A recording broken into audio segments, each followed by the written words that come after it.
Selebgram Ayu Thalia mendatangi Polres Metro Jakarta Utara untuk menjalani pemeriksaan penyidik kasus pencemaran nama baik Nicholas Sean, Kamis, tanggal 27 Januari tahun 2022.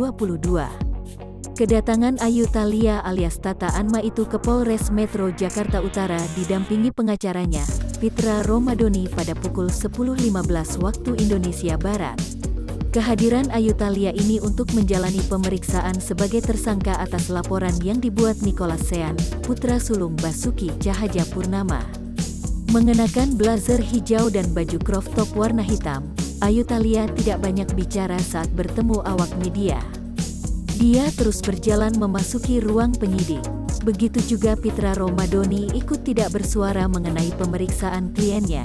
Ayu Thalia dan Pitra Romadoni bungkam 1000 bahasa saat ditanya kesiapannya dalam pemeriksaan atas status tersangka Ayu Thalia.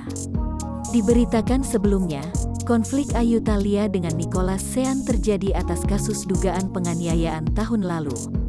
Awalnya, Ayu Thalia melaporkan Nicholas Sean ke Polsek Penjaringan, Jakarta Utara, atas kasus dugaan penganiayaan yang diduga dilakukan oleh anak Ahok, Basuki Cahayapurnama. Akan tetapi, penyidik dari Polsek Penjaringan mengeluarkan surat pemberitahuan pemberhentian penyidikan, SP3, atas laporan Tata Anma alias Ayu Thalia karena tidak cukup bukti.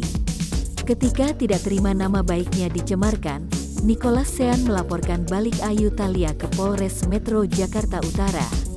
Polres Metro Jakarta Utara sudah menaikkan berkas laporan Nicholas Sean ke tahap penyidikan dan menetapkan Ayu Thalia sebagai tersangka.